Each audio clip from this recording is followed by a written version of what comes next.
The Wheat School on RealAgriculture.com is brought to you by CNMC, Syngenta Canada, and the Alberta Wheat Commission.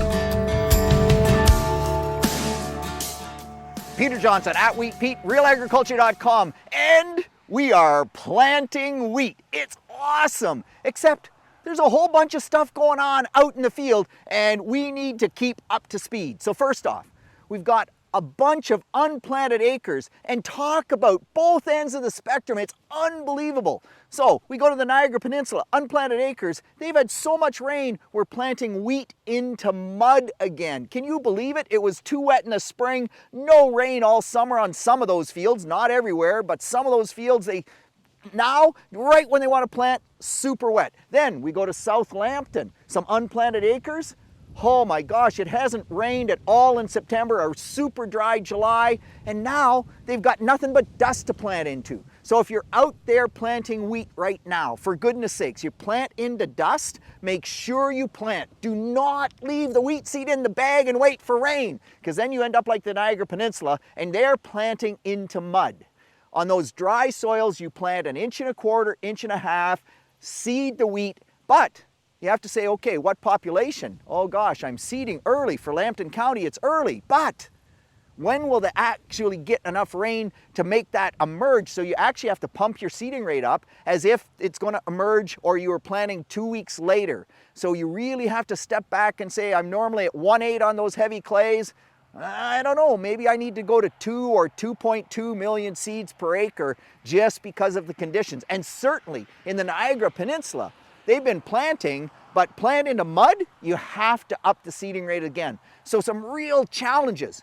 Meanwhile, in the rest of the province, you know, a lot of the beans have turned much, much earlier than what we expected. So I think if it stays the way the weather is now, we're going to plant wheat in a reasonably timely fashion. Late September, early October, a lot of wheat will go in. So that's a sweet spot, kind of that 1.5, 1.6 for a lot of the area, unless you're short season area. But then we get into these super green beans. Oh my gosh. And there's a whole bunch of people who are saying, Johnson, after last year, there is no way I'm planting wheat if it's not September, or at least if it's not before the 10th of October, I'm done. Okay, wait just a minute.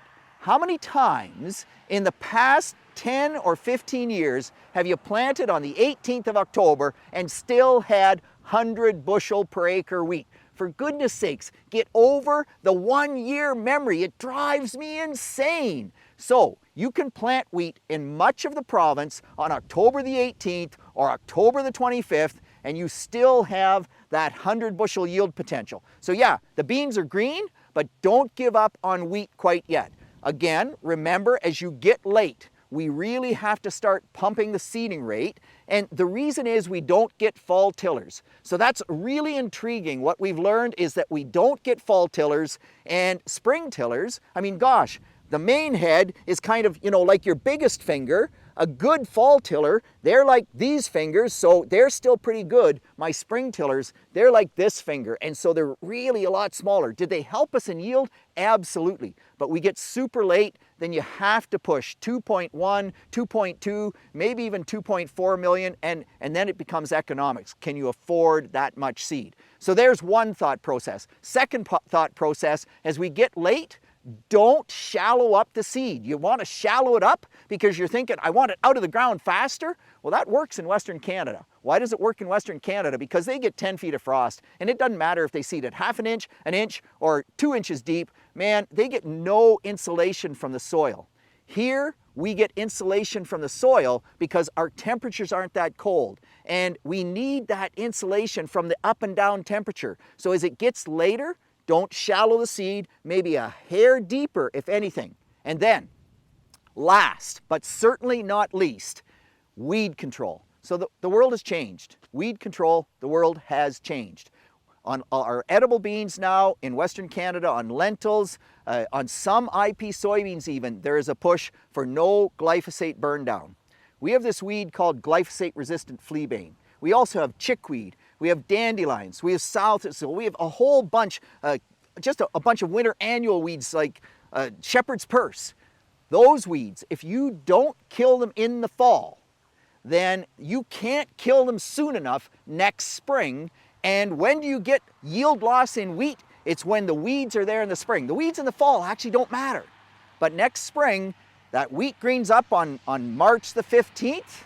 Well, gosh, the fleabane, it started growing 3 weeks before the wheat did. The dandelions start right with it, and you can't spray until that end of April time frame because the temperatures are too cold.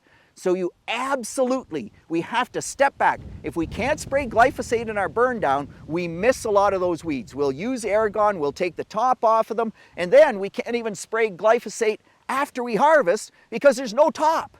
So you have to move to spraying the wheat after it emerged in the fall. And you can do that. Bactrolem is registered. Pixero is registered. Infinity is registered. We're looking at other things as well because we want to get some sow thistle control, and we really don't have anything in that mix that might do much to sow thistle. But for goodness sakes, you get the wheat planted, you think you're all done. You put the phosphorus right with the wheat seed, you did everything that Wheat Pete says you're supposed to do. And then you're done in the fall. You are not done. You're not done until you get the fall weed control done as well. For whatever you do, get the wheat planted, do the right job. Peter Johnson at WheatPete, RealAgriculture.com. I want you to grow 150 bushel per acre wheat.